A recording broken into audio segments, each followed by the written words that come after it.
Welcome to LOA Today. I'm Walt Thiessen here with Louis D'Souza and Amy Blackford. Today is Monday, August the 10th, 2020. It's 4 p.m. New York time. And wherever you are in the world, thank you for joining us for another episode of LOA Today, your daily dose of happy. And my computer is deciding to play a little feedback here, so I'm going to see if I can turn this thing off. But in the meantime, it's good to have you back, Amy. I mean, we were missing you last week.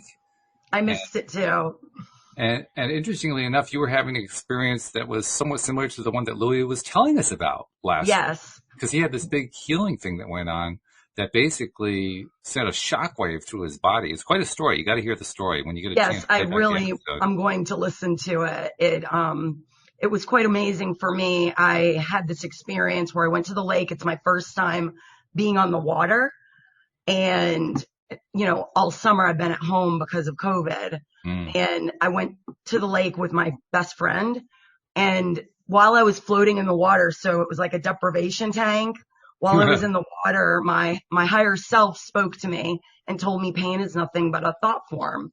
Therefore, my pain, the chronic pain that I've been in, no matter what therapies I was doing, it wasn't working because I was missing that thought process. And by letting that go, the only reason the pain is still there is because I believe it is. My body is constantly regenerating itself. So by constantly thinking it's still there, it's still there. Yeah, those recurrent vibrations that we keep focusing on are really annoying. Absolutely. So it's already working. Amy, don't you want to trade your higher self in for another one? That's not useful information. No? You're responsible for your own pain. Getting your higher self. It's terrible. You want to blame somebody, don't you? Oh, yeah, right. Okay. Louis is in rare form today. Always.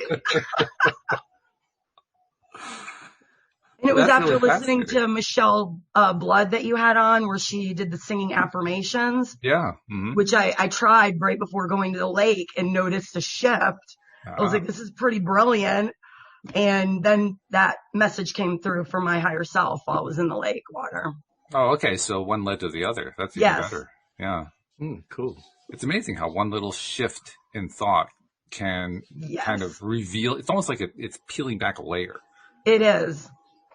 And once you get that layer peeled back, it just, everything seems different. The perspective shifted. Yeah. That's what it all is. Yeah. Right, Louis? I think Amy might appreciate last week's my experience from last week. Really explains a lot. I will love to listen to it. Or could you give me just a little briefing real quick? Well, I was in quite a lot of pain at night, and then I had this, and immediately after that, complete relief and release. I was fine, and I knew I was fine, but there were a whole lot of aspects to it which I covered in last week's, and it'll take too long to cover them again. But it was brilliant, and the understanding I got the new understanding I got from that was, to me, amazing. Yeah, I love it. It's so amazing to me, proving to ourselves how much the mind is listening. The body is listening to what the mind is saying. Mm-hmm. It's not the other way around. So I've been doing a little experimenting myself the last few days. Rita Giganti, who does the Friday show with myself and with Linda Armstrong, recently acquired, I don't know if you've ever heard of this, it's the little heart math device that you can hook into your phone and so forth. And Greg Braden talks about that a lot.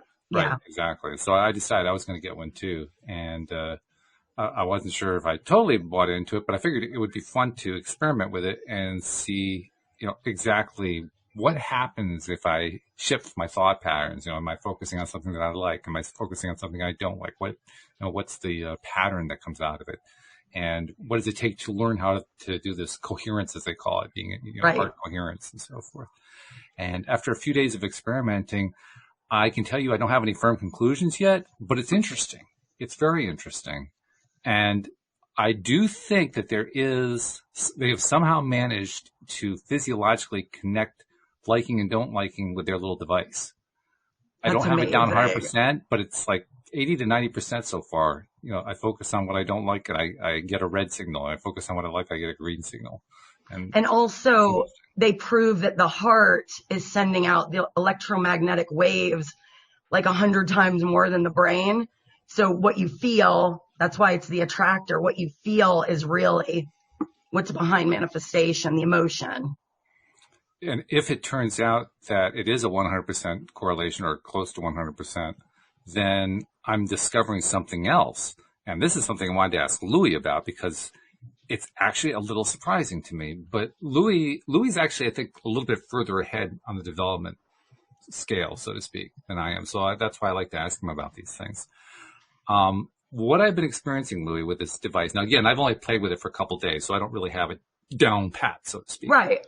But if I try to get myself into a good feeling place and stay there, I find that I am easily knocked off balance, but I don't feel like there's any real emotional change that happened. It's just I simply got distracted to something else, and I didn't even have enough time to focus on it to see what was the emotional feeling that went with it.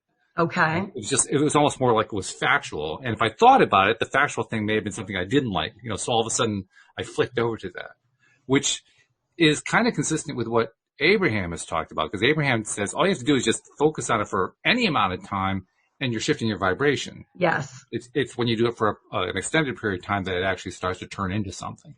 Right. But I mean, it's really quick. It's really, really quick. And so I wanted to ask you about it, Louis. Have you ever found that it seemed like your own signals, your own emotional signals, were kind of leading you astray? Because that's what I kind of feel like I've been doing as I experiment with this device. I get the sense that there are times when I have convinced myself I'm feeling good, and I'm actually focusing on something I don't like, that I don't really feel good about it. And then after some time, I begin to realize, oh yeah, I don't really like what I'm feeling here, or vice versa. It could be the other way around. So it's a very important question. I agree. That's why I asked you. Because what it boils down to is we're taught that emotional guidance is 100% correct all the time. Right. Now, why I wouldn't like this device too much is not because it's put out wrongly, and I think it's going to be used wrongly. The device is going to kind of portray that you should stay in a higher vibration more of the time, and that's not accurate. You should appreciate the negative one, because they are the ones that help turn you around and expand you. And I don't feel that aspect in devices like these would be accentuated or focused on or appreciated or respected. So you're going to be trying to stay on a high vibration all the time, where that's not the design. You didn't come here to do that. It's not that important to stay on the high-flying disc all the time. It's completely not. You're here to play with contrast. Otherwise, you can't go to a higher disc. Well, I'm not sure I'd agree with the characterization, because, yes, I can see how somebody could draw that conclusion. To me, that's not what the device is for. To me, the device is for learning how to maintain my focus on either what I want or what I don't want, but to maintain it rather than be distracted away willy-nilly. Mm-hmm. Okay, so that aside, you now get to the point where you're on the high vibration and suddenly you find yourself out of it. Now, what you would not probably be aware is that the only way you could ever have got out of it is by changing subject. Which I think is part of what this device teaches. Yeah. Teaches you to remain on subject, or it teaches you. It teaches you when you change subject, you change the reading. The reading changes. Uh-huh. So I know, because I know what you know. I understand where you're coming from, but I imagine a lot of people that get this device are not going to be in the position of fully appreciating the negative side.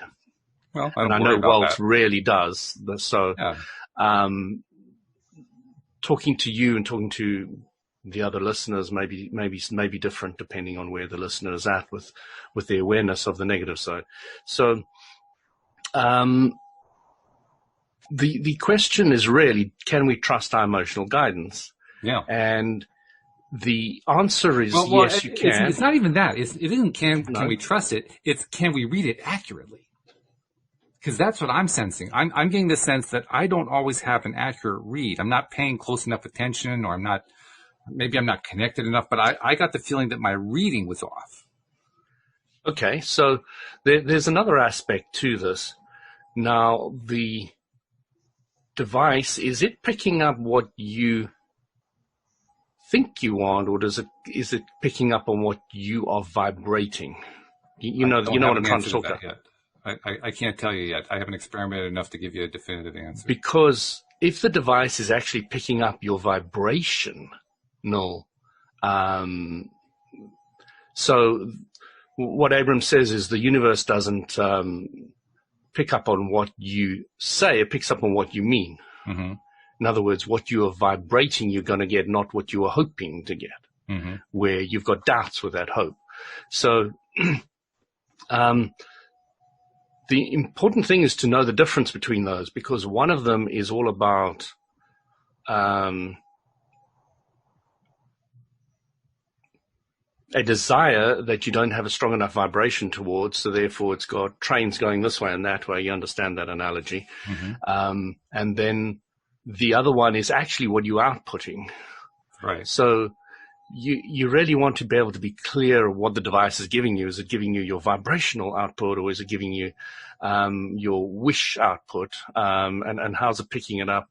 And then that is something which you have to work out for yourself, and you have to be brutally honest. Mm. You have to say, am I really vibrating this, or aren't I? And you have to take it on board that, okay, maybe I'm not. Maybe I do have too many doubts, or I am focusing a little bit too much on what I don't want, or hasn't happened, or can't manifest, or I don't have enough skills for the subject. So you're sitting there with that kind of dilemma. Of course, there's also an issue with that, too. The issue is you can get stuck in your head pretty quickly doing that, because now all of a sudden you're kind of having a little argument with myself. Well, what am I really feeling here? And now you're not connected to what you're feeling anymore. You're analyzing. I think it would be interesting to look at it as maybe it's showing you the subconscious, because that's the part that we aren't aware of, that's got the programming that might be causing feelings that you're generating emotion around that. And also help to train people to understand their own vibration. It could be an interesting device for that. I think it's a worthwhile device. I understand what Louis is saying, what his point is. Oh, absolutely. But I think it's a really interesting device to experiment with and to learn, first of all, what does the device do? I don't know anything about it. It basically reads your pulse and a little bit more, and I don't know what the little bit more is. I haven't figured that part out yet. All right.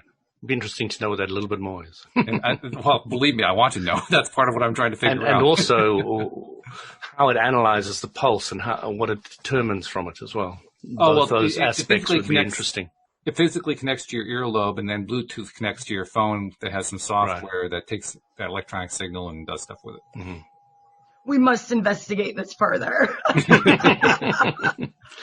Were we going to talk about out-of-body experiences? I can't remember. Oh, yes. Out-of-body experiences. So basically when I started having what I call my awakening back in 2011, I got very interested in out-of-body experiences. And the more research that I did, I realized I've been doing this since I was a child, just didn't understand what it was. Basically, my body would fall asleep quicker than my mind. And the next thing I know, I was flying around my room, and it was different than dreaming. And as a child, at first, it scared me because I didn't understand what was happening.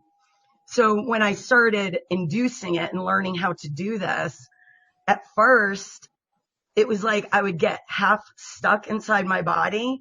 So I would be consciously feeling myself come out of body, so to speak, or whatever that is. And my higher self I called my higher self in to assist me. And it was like feeling this pulling on my feet, just shooting up into the air. And that happened for, I want to say, a year.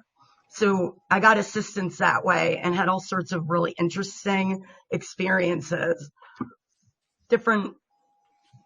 Very different experiences. What about you, Louis? Well, what age were you consciously trying to leave your body, play with your existing talents, and study it? I would say 34. Okay. I'd been already, what I would say, interested in investigating my spirituality because I knew what I'd been taught as a kid was wrong. And so I was trying to find my way with that. But once I was 34, I had put in a lot of studying into the law of attraction, and one thing was leading to the next. And the out-of-body experiences was my next exploration of that once I started communicating with my higher self. And it's really a wonderful thing to learn how to do. Even though we already do it naturally, it's just being able to control it and do it on purpose. Well, you are aware you do it naturally, aren't you? Yeah. Yes. No, well, it's not necessarily going to say yes to that. Well, before I answer your question, I want a question answered from her. My question to you is, why is it so interesting to you? Why do you enjoy it so much? Because it's, first of all, very freeing for me to understand that I'm not this body. It gave me a deeper understanding of that. And so I don't fear death the way I used to. Oh. Because I understand that I'm not this body. I've experienced it enough by doing this to free me from that thought process. And then it's exploring different levels of reality. I'll tell some wild stories as we all exchange them. But just that piece right there was, I already knew that, but proving it to myself was very important, collecting the evidence. Okay. And Louis, you're going to have to repeat your question because, quite honestly, I was so focused on my question, I didn't even hear the question. So I'm glad, because that's what the law of attraction is going to help you stay clear and focused. So, absolutely, yeah. Well done, Walt. High five. My question was, B was making the Amy. I won't use your surname. Amy was saying that everybody leaves their body, and we. What was your statement exactly there? You were saying I wasn't aware of it as a child. We all know that we leave our bodies, and I was going to say, well, are you really aware that you leave your body? And I'd all have the to time. say, no, I'm not aware of it. Yeah. And 99% of the people, or 90, or whatever it is, a large percentage of the population don't know that they leave the body. They're completely clueless. On the other hand, there's also 1/3 of the time when I don't have any clue what's going on because I'm asleep. So there could be a whole bunch of stuff. What Amy's trying to point out, and I would also try to point out, is that you're not asleep. Right. Other stuff's going on, world. You just don't know about it. So, Walt, do you also... I think I just said that. I don't know what's going on when I'm asleep. Do you remember your dreams? Let me ask you that. When you have a dream? Most of the time, no. Okay. Occasionally, yes. Okay. Yeah. Because before the out-of-body experience, I would call lucid dreaming, where I would become awake within the dream. And I would know it, and the minute I knew it, I would say it to myself in the dream and start being able to change what was happening around me. Yeah, I've not had a lot of experience successfully with lucid dreaming. I've kind of great. A couple of times, but I haven't really gone into it extensively, and I don't really have any great success stories there. Okay. Well, I really loved that, and so I think that's also an OBE, but it just feels different. An OBE, it feels solid like it is here. It's actually even more vibrant, and everything is moving really fast. But it feels more like here in 3D reality, but just faster. So lucid dreaming has more of a dreamlike feel. And I don't really know what the difference... More like a movie-like feel than an out-of-body type feel. Yeah. Yes. Okay. So let me go back to my response to your question, Louis, and see what your follow-up is to it. Because you said, well, yeah, most people don't realize that they're having out-of-body experiences, and I'm certainly one of those. Okay. So for those of us who have been having it and not realizing it, what can we look for to identify the fact that we're having them? Good question. So, as I've mentioned on numerous occasions, Walt, I don't like the word out of body. So I think defining it a little bit more, going into the definition, is going to help bring clarity to anybody who wants to understand all this. So I always look at it as a shift in vibration. Okay. So when you're in the physical universe, you're on the physical universe vibration, and you can interact with the physical universe. But as you change and you shift your focus into a higher vibrational level, the reality that's here vanishes and another reality starts appearing. Now, that reality could have some coincidence with this one. So I could find I'm in my house, and I could find that I'm in an astral wall, and I can go through an astral wall, which I can't do in the physical. I can't go through a physical wall. But that's actually not true either, because you're not going through an astral wall. An astral wall is actually solid. You're actually going through the physical wall of your world, and you're seeing a remnants of it in that world. And the fact that it's not 100% the same, and you see a lot of differences in that other world, is because you've tuned into another vibration, and there is a whole lot of other stuff, people, entities, etc. going on in that world. It's not the same as this one, okay? So you've now tuned your station, you've gone to this other vibration, and now you're perceiving with the vibration of those eyes, and you're perceiving the vibrational world or the level that you have tuned to. So you've now tuned to the new radio station, and you can only pick up what's on that radio station while you're in that vibration. Now, what Amy has picked up is that there's a lot higher vibration. So it feels in the beginning like something's shifting, and that your whole world is changing. Yes. Because it's a shimmering kind of thing that is of so much higher vibration than the physical that it's quite noticeable, especially in the beginning. Yes. You know, you're sitting there and going, wow, oh my God, I'm feeling like I'm moving at 1 billion times a second. And that is one of the effects. The other effects is that you can just be transported into another world and time altogether. Yes. And you now have to deal with a lot of things, like if you're sitting in the astral, or let's say on that higher radio frequency, which is the way I like looking at it, and you say, I want a cup of tea, one instantly appears in your hand. Right.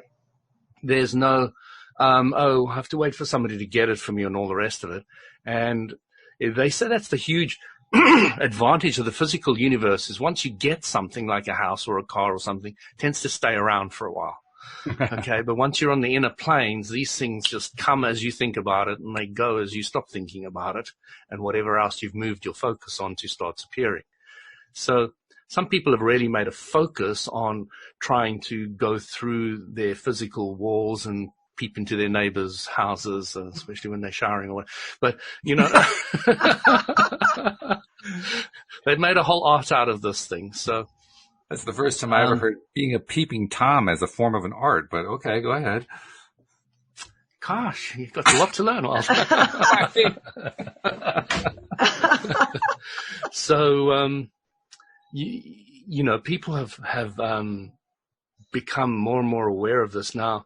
Anybody who's spiritually seeking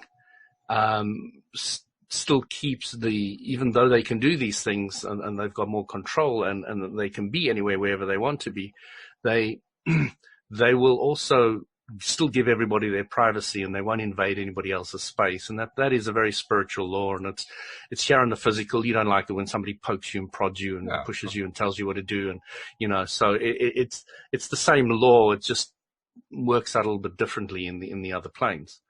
So my first experience, out-of-body experience, was I'd been studying it and looking at it and trying every technique in every book out there, and I got nowhere. I got absolutely nowhere, endlessly. And because I'd spent so much time thinking about it, I now had an active vibration of out-of-body, and because I'd given up on trying out-of-body experiences, I had a bed that was really high up. Mm-hmm. So, I actually flicked myself up and flicked myself down instead of using the stairs. And I really enjoyed this high bed. And I was just going to sleep, and suddenly I found myself head first in a body, I don't know what body, heading towards the floor out of this high bed. And I was thinking, I hope to God I'm not in my physical body. This is going to hurt. So as I was coming down, I managed to fly around the corner. And around the corner, I'd parked my bike, and my bike had two reflectors in the back. Mm-hmm. I reflected myself up to the hilt in South Africa. Often when when I came back from cycling in Durban and Johannesburg, I used to say, "Oh, I almost got killed 3 times today, almost 5 times today." It's like a local joke, really dangerous roads out there for a cyclist. So I had all these reflectors. Doing out of body. You figured it was safe? Exactly, much safer. And I was coming around the corner, and I saw these 2 reflectors, but in the astral realm, they were so bright and intense, and the colors, as you know, yes. Amy, is just on a different level altogether. That just freaked me out. I mean, where do these lights come from? Why they're so bright? And it just scared me, and I was like in my body, awake. My heart was pounding and I was sweating. I was like, what was that? What was that? I didn't hit my head. I saw these incredible lights, and I was right back in my body. What just happened? Yeah, what happened? Oh, my first out-of-body experience only came much later after the fear settled. Yeah, right. First, we have to deal with the reaction. Then we can think about it. Yeah. So it is a biggie. It's a biggie because you have control where you want to go, how you want to go, to the degree to which you've practiced and all the rest of it. Future ones, I landed up going into the chair in my little room, and these little handles where you put your arms. Mm-hmm. I was floating through them, over the chair and through the other one, as just to try and get my skill right. Putting an old camel through the eye of the needle again. And then I found that I was doing Tai Chi at the time, a lot of Tai Chi. And I found that I woke up in my dream state doing Tai Chi.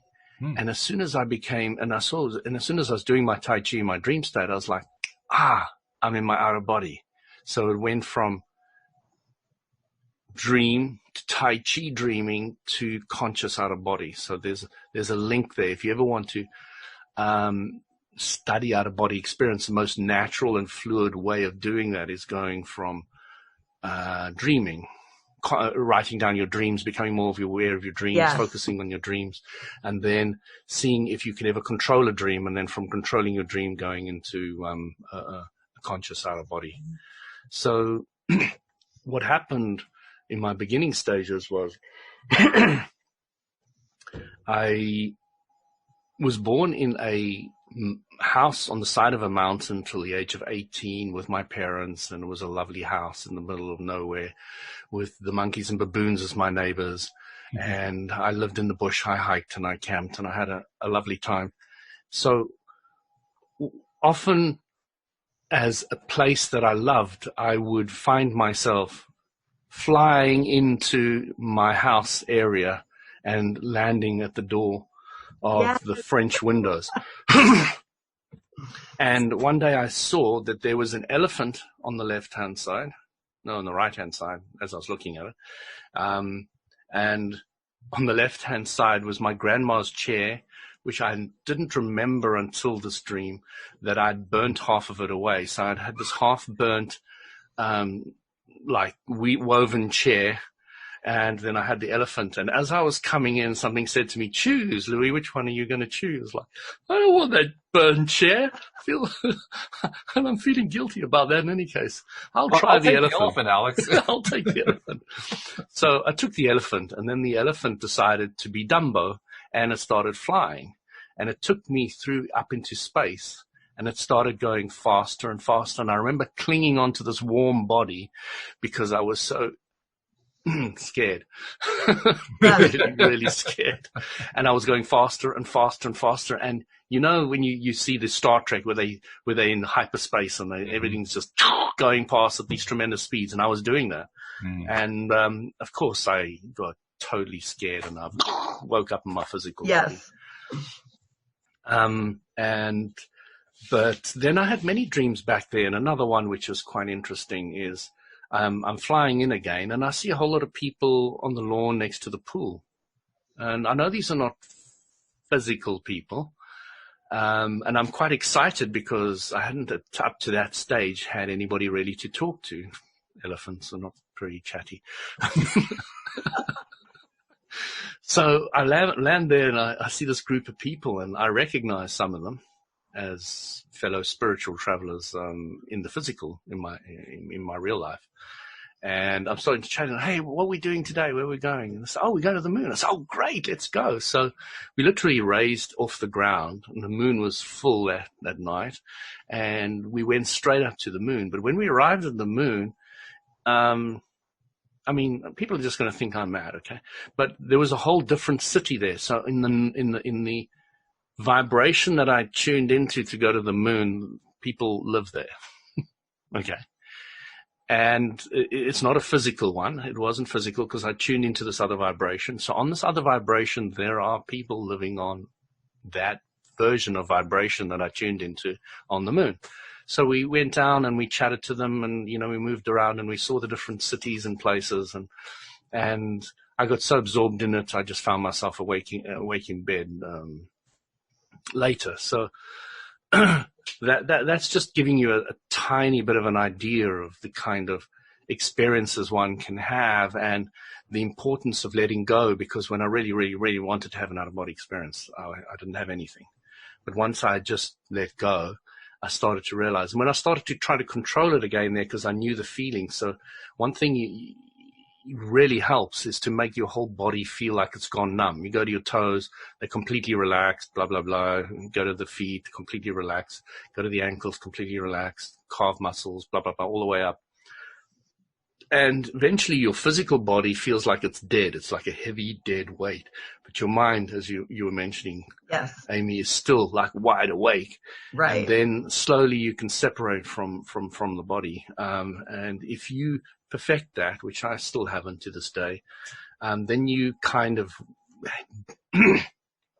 are called a guru in out-of-body experiences, or changing your frequency, like I like. Tuning into another radio station. I really like that perspective on it. Yeah. And what's interesting is when I first started coming out of body, changing my vibration perspective, it started the same way, where it looked like my room, my house, floating through walls, flying up and hitting my ceiling, and then suddenly going through the ceiling and seeing the layers within the ceiling that I was going through. Mm-hmm. And once I got beyond that, things started happening, such as flying through space. One of my craziest stories, and I don't think you sound crazy about going to the moon and seeing people there. I landed on what I am going to call an alien cruise ship. It was literally a cruise ship style, floating through space. And when I came in, they all stopped and stared at me. And I partied with a bunch of, I don't know what beings they were, but they were all different races. And it was such a neat experience. But they run around with little green suits and say, meek, meek, meek, and try to scare you. I can't explain. They were beautiful. Some were looking more like creatures. Some of them looked more human. Yeah. It was just such an amazing experience. And I had another experience where I came out of body, shifted my perspective, my vibration, and I just shut. It was like going through a wormhole through space, and it was scaring me because it was happening so fast. All of a sudden, I see it looked like a ship of some kind, and I'm thinking it's an alien ship, but I'm seeing astronauts floating by it, and I went right under the ship and was seeing all of the details of it. That kind of freaked me out a little bit. So like what you were saying, Louie, I noticed if I would get overexcited or scared, I would all of a sudden be back in my body. Mm. I would shift back. Mm-hmm. So either if I got too excited, it would do that, or if I got scared, it would do that.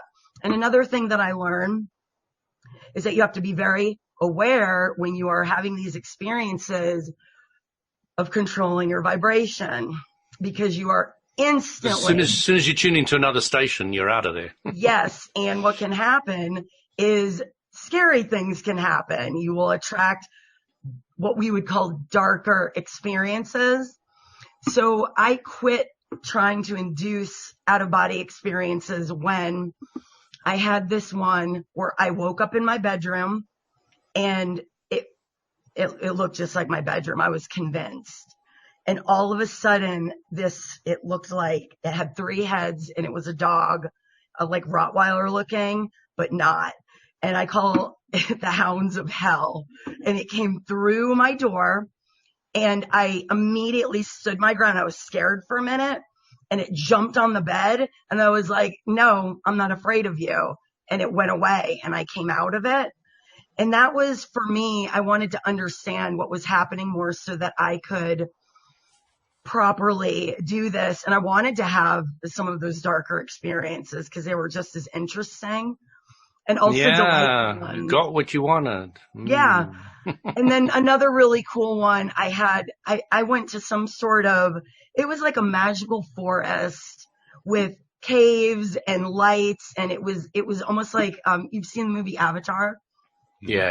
It's amazing. So it was similar Floating to that. Rocks Yeah. But again, it was, I can't even explain it. It was all sorts of different species. And it was like being in Alice in Wonderland. There was no fear. It was just amazing. I stayed in there for quite a while. And when I woke up out of that one, I so badly wanted to go back. I did. So now it happens with some of these places we go to. They're so harmonious and so not what planet Earth is. Yeah, it's amazing. But like you, Louis, I haven't mastered it. So it happens, it doesn't happen. And I feel like when it's supposed to happen, it will. Yeah. Because all these endless tryings that I did that didn't produce anything, that really made me give up. So I had a scary experience once. I brought it up on the show once before, but there are some interesting points in it. So I woke up in bed and I couldn't move a muscle, fully awake. Every single muscle in my body was paralyzed. And there was this black force sitting on my chest, holding me down. And I was absolutely petrified. This thing smelt, felt, and on every vibrational level as malevolent as you could possibly experience a thing. And all I did was what I would normally do is try and move my physical body to get away. And I was really straining every single muscle in the body, and I could not do anything. So I'd learned to channel source energy, in the form of light and protecting myself. So immediately I relaxed and I just let go, and I said, let go and let God kind of thing. And I let the force flow through me from my head downwards. And instantly this force flowed through me, because my desire was great to have this removed, and it was clear. And this force shot through me like the most powerful waterfall, standing under the most powerful waterfall you've ever dreamt of, just pounding through you. Blew this thing away in a fraction of a second. Yes. Absolutely. But then I started getting scared of this powerful source force that was absolutely coursing through my body. And I was literally absolutely scared of that. And I think after a while, it just let go. And I went back to my normal vibration and woke up and I could move. But I found out many, many years later that this was a very typical black witch doctor method of killing people. Which was everything I said that happened, the freezing of the body, the waking up, the malevolent presence, the holding you down, etc., is a very typical Middle African witch doctor type, well, even Southern Africa method of I don't know who would have a problem with me or whatever, but right. They didn't manage to kill me, I can say that. But the interesting thing for me wasn't necessarily the black force so much, or the negative side of the experience. It was more the awe and appreciation of the power of the positive force. Yes. Was on a level which was out of this world. It was still today, I shudder at that feeling of that power coursing through my physical body. So what you're doing is you've now tuned your vibration all the way up to source energy. And of course, nothing negative can live in there. But as I've experienced with different experiences, there is a level of awe and power, which is like not an accurate word, but it kind of conveys some part of it, that source energy is and has and exists. And we need to kind of have an appreciation for that and a respect for that, because it really, when Abrams says inside of us is the power that creates worlds, I know that for a fact. It's Absolutely. Not just a pretty story somebody's painting, a picture. And then you start to learn to tap into levels of that. And obviously you don't take your dial all the way up to source energy, because you're going to blow yourself to pieces. So you tune yourself up higher and higher and higher. And as you become more powerful and active and happy and all the rest of it, you can take higher levels of that on board. So, and it's also about practice. So if you spend every night going to that higher level, your body, your higher bodies or your nerve centers start getting used to having that level of force energy going through you. But from what you said at the beginning of this segment of the show, even those of us, the 99% who have not experienced this, even we do this. Yes. So it's not like there's any lack of experience, apparently. Well, although we don't seem to be. The fact that you're human and alive means you have the source energy. I mean, Sure. If you just think about how much negativity is around you and you still manage to live and talk and be happy a lot of the time. Pretty remarkable, no doubt.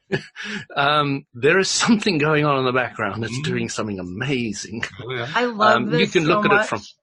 I'm sorry, go ahead. You love it so much. Good. I love so much what you're talking about, because when I first started having these experiences, it scared me. And this is when I first started communicating with what I call my higher self.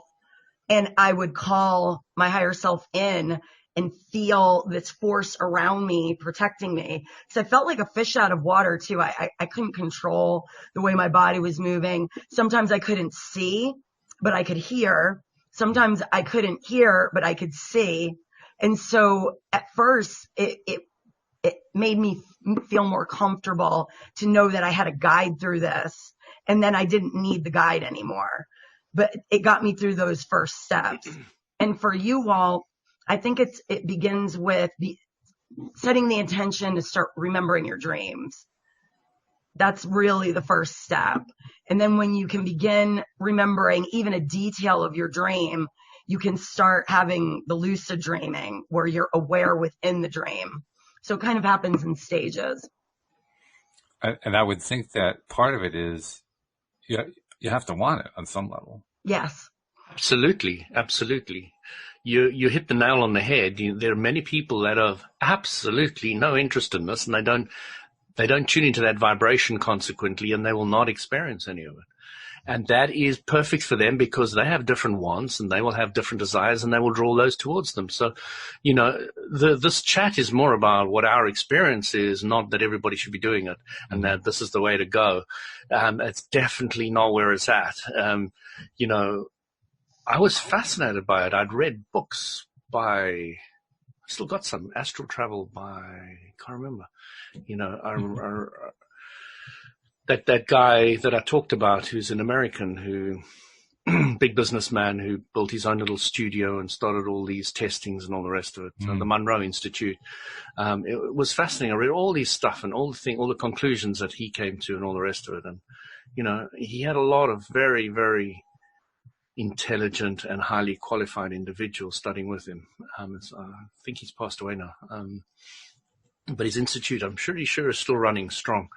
And there's a lot of people who, he naturally had out of bodies and got curious and was tired of going to the doctors and having them telling him he was a bit mad and take another tablet, guy, go home. There's nothing wrong with you, and eventually he started just giving into it and letting go and feeling it and experiencing it. He's got a great story, if you want to kind of go from somebody who's really not into it and doesn't want it to eventually submitting to the fact that he's experiencing it and he can't deny it anymore, and let's study it. So it was a good example. Munro is his surname, I think, the Munro Institute. Yeah. Okay. Well, I have two questions at this point. The first question is very similar to the kind of question that I have long asked about just general attracting what you want to manifest into your life. And that's the letting go thing, because from the very beginning, my first question was, okay, I have to let go. What am I letting go of? And answering that question has taken years. So I'm hoping you can cut it down a little bit, slightly less than years, and give me an idea. What is it I'm letting go of? It's easy to answer, Walt. Do you understand Abraham Hicks? Okay, well, fairly well, yeah. You understand step 1? Yeah. You understand step 2? Yeah. And what is step 3? Letting go. But the problem is I never really have figured out what it is I'm letting go of. I figured out ways to kind of sneak my way into letting go. Mm-hmm. But sneak in the back door. Mm. Yeah, in the back door. Yeah. Yeah. Describing it. But I rarely am able to actually say, okay, this is something I'm hanging on to and I'm letting go of it. That's a pretty rare experience for me. Most often I let go of stuff. Oh, by the way, I just let go of something. That kind of thing. Mm. So step 1, I want a red car. I don't have enough money, train going the other way. Step 1, again, I really want the red car and I like the way it smells and drives. It's a Jaguar and it's red. Okay. But can I pull off? This is one of the things I used to say to myself. Can I pull off driving a Jaguar? Is it me? Mm-hmm. Mm-hmm. So you've got all this crap. So what the letting go is these things that are going in the opposite direction to what you want. That is what you need to let go of. Now that's a clear, that is it. Concise description of what you're letting go of. It's really, really simple. There's nothing confusing about it. It is all about step 3.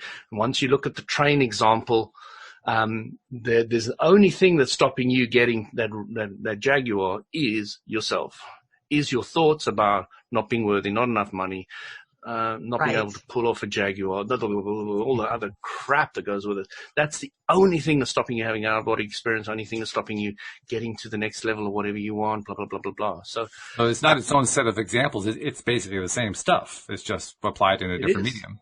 It is. It's step 3, and when you really get step 3, you get it. It's like light bulb moment. Oh. Receptive mode. Oh, everybody's talking about let go and let God. It's actually got to do that. So, yeah, it's a bit of a journey because a lot of ahas have to kick into place before you can see how it works for you in your life. Mm-hmm. Okay, so it's a bit of a journey, but the satisfaction once you start getting it, or the manifestations that start appearing left, right, and center are just gorgeous, delicious, and fascinating, and scrumptious. And the second thing that I wanted to bring up is that as you were describing these experiences, I could very easily imagine that someone, say, 100 to 150 years ago, describing the same things would have been thrown into a mental institution because they were seeing things. They were seeing things that weren't actually there.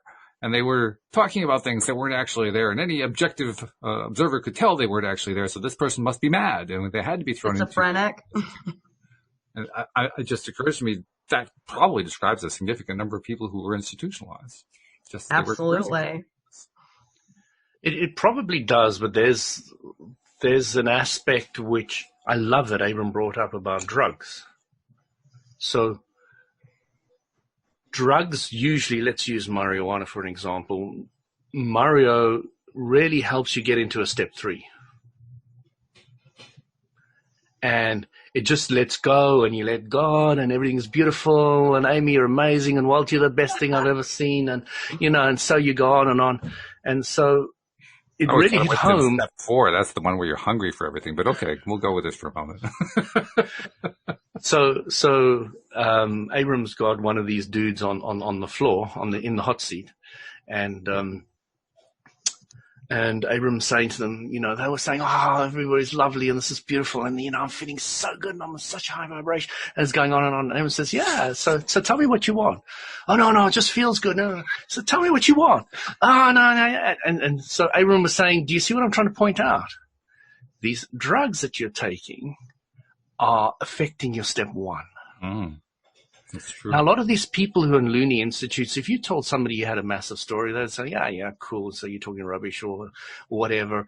But once it starts affecting your life, once it starts affecting your step 1, that's when you start landing up in a mental institute. That's when they feel people need to protect you and help you and protect you from harming others, et cetera, et cetera. So it's when you somehow manage to get into step 3, maybe even without drugs, and you're not able to do step 1 and get the whole process going cleanly and clearly, that people are generally institutionalized, but not necessarily for most other reasons. I'm sure at some stage, if you even talked anything like this, you would be thrown in a pond, and if you managed to float, you would be killed because you're a witch, and if you drowned, it was okay. You weren't a witch, but it's all right. It's all cool. And I'm sure there were experiences like that, but I'm sure they're more few and far between than the norm. That's probably true. That answers your question. It's more of an observation, but that's fine. I mean, treat it like a question. That's a good thing.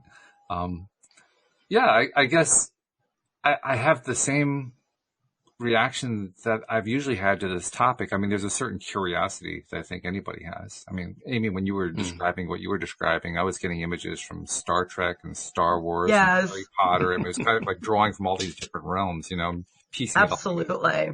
Yeah. It really is fun, and just follow, when you want to start having them, you will. And there are steps that you can follow if you want to just experiment like you are with the HeartMath device.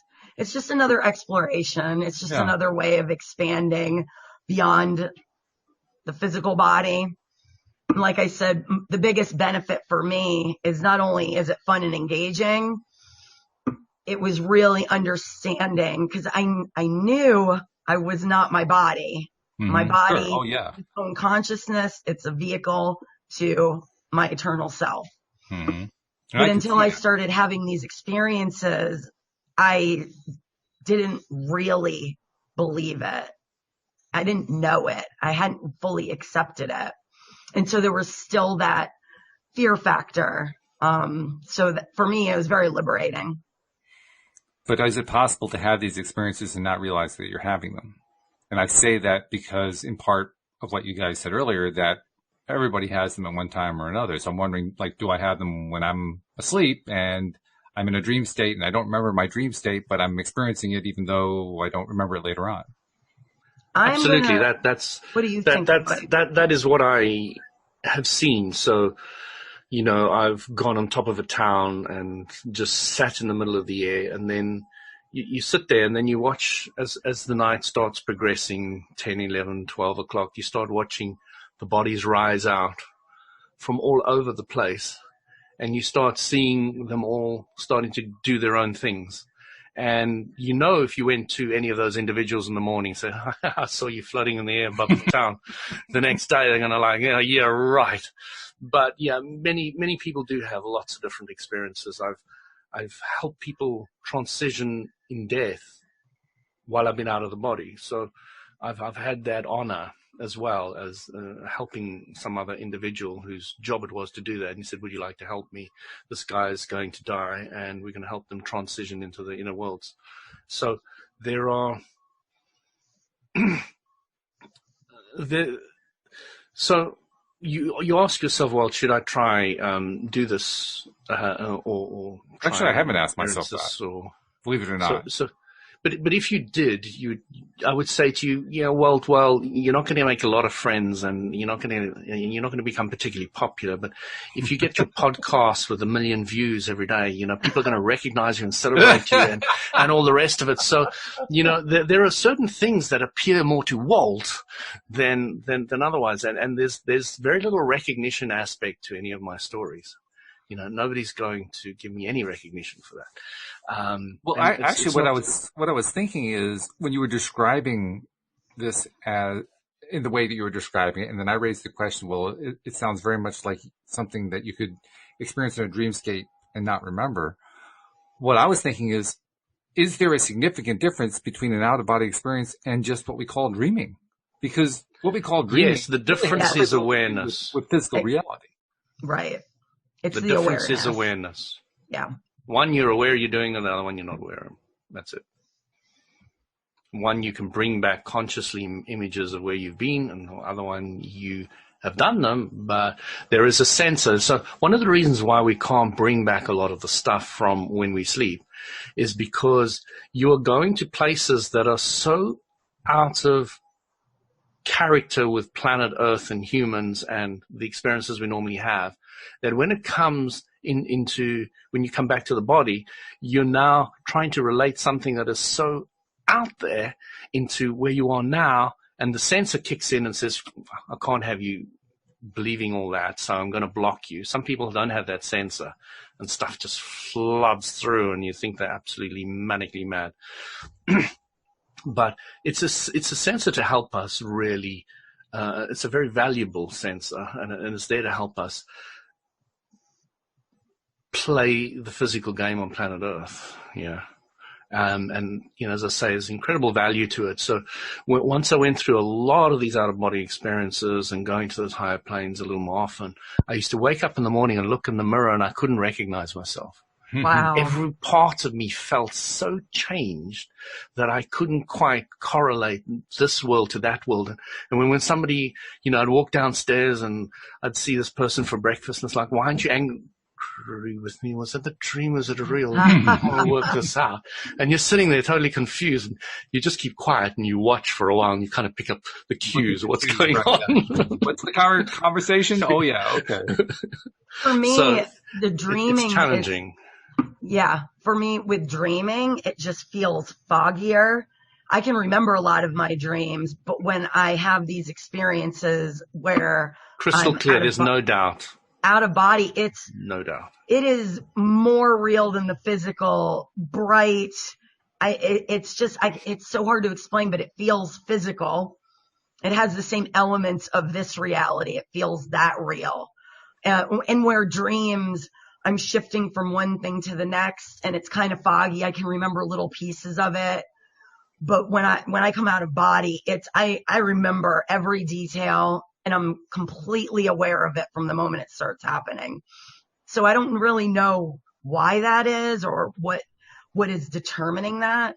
But it definitely, there's a distinct difference to it. For me personally. Experientially, there's a big difference. Yes. Yeah. And I could see how that would make a huge difference in the way you categorize it. Just the fact that it's experientially so different. How could you say it's similar to something else that isn't? Right. Category. So yeah, sure. It makes sense. Well, this is interesting. This has been a fascinating discussion. In the time that we have remaining, I want to make sure I get in the little message that says, those of you who have not downloaded the app, download the app, because not only do you get these great conversations like this one that we're having today, where we're learning about out-of-body experiences of all things, but you also get all the little freebies that many of our co-hosts have included in the app. We just added the one that Cindy Chavez gave to us. It's her ebook, The Lovely Magician's Guide to Soulmate Success. And there's more coming too. And they're all free. That's what's so cool about it. It's all just part of having the app. So download the app. And so many of you have been downloading it. I've been getting good response on it. People are liking it. That's good. For those of you who haven't downloaded it, come on, just go ahead. It doesn't hurt. It's actually easier than the out-of-body experiences. Those are the harder ones. This is the easy one. You just download the app and play it. I love it. I love the app. I listen to it. I listen to the podcast when I go grocery shopping, because wearing the mask does induce a little bit of panic for me. and I just don't like the way it feels, and it just keeps me aligned. So it completely takes my focus off it. Oh, Amy, let's dig into that next week. Panic we about shall. Who says that we lack interesting conversational topics on the show? Certainly not me, because every single show it's going to be a different one. And this is cool. This is good stuff.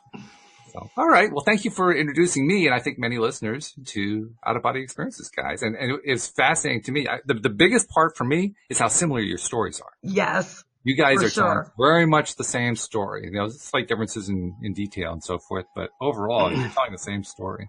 And that's always interesting. And I'm going to definitely listen to the podcast where you are explaining yourself, the healing process, because I just love how that synced up as well. Self-healing is a huge thing. I love the fact that you told that story last week as well. Yeah. I love the fact that you shared your story today. I think these kinds of stories are probably, from my perspective, the most important kinds of stories we tell.